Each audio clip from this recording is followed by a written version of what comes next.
Assalamualaikum warahmatullahi wabarakatuh. Halo semua, balik lagi bersama saya Sakila Cahya dari 12 IPA 2. Di video kali ini saya akan menjelaskan materi tentang bioteknologi. Langsung saja kita simak videonya.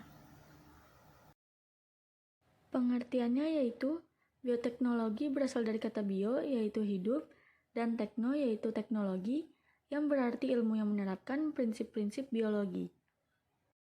Bioteknologi dapat diartikan juga sebagai pemanfaatan prinsip-prinsip dan kerekayasaan terhadap organisme, sistem atau proses biologi untuk meningkatkan potensi organisme maupun menghasilkan produk dan jasa bagi kepentingan hidup manusia.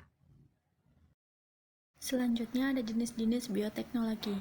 Yang pertama, bioteknologi konvensional atau sederhana, yaitu bioteknologi yang memanfaatkan organisme secara langsung untuk menghasilkan produk barang atau jasa yang bermanfaat bagi manusia.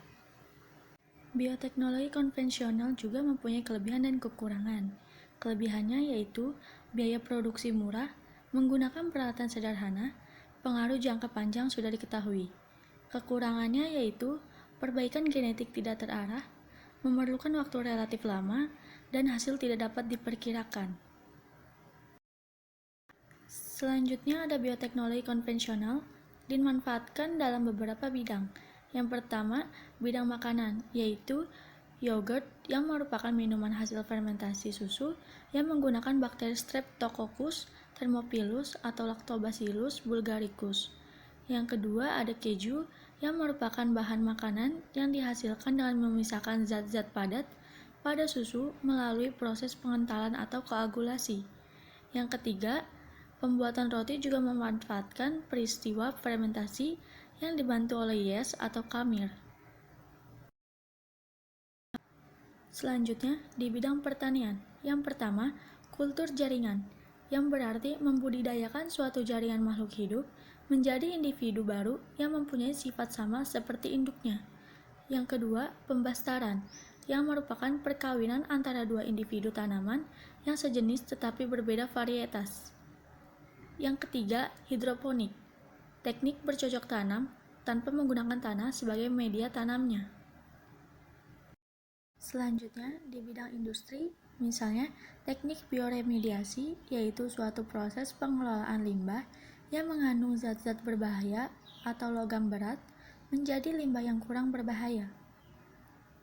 Di bidang pengobatan, misalnya antibiotik penisilin yang digunakan untuk pengobatan, diisolasi dari bakteri dan jamur, vaksin yang merupakan mikroorganisme yang ditoksinnya telah dimatikan bermanfaat untuk meningkatkan imunisasi.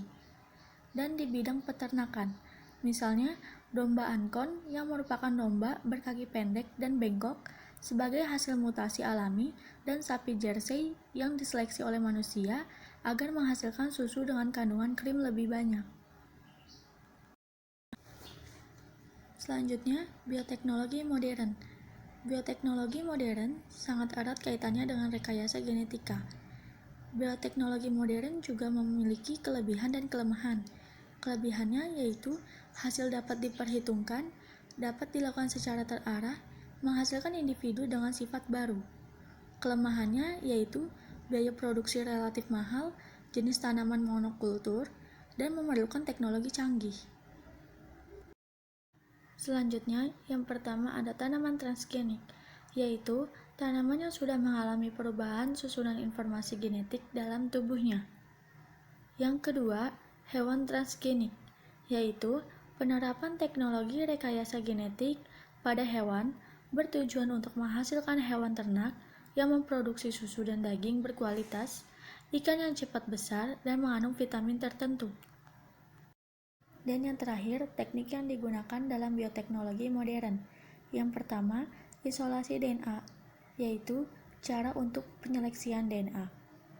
Yang kedua, transplantasi gen atau DNA, yaitu cara menyambung gen yang telah diisolasi ke dalam DNA plasmid vektor menggunakan enzim ligase. Yang ketiga, memasukkan DNA rekombinan ke dalam sel tubuh. Cukup sekian penjelasan dari materi saya.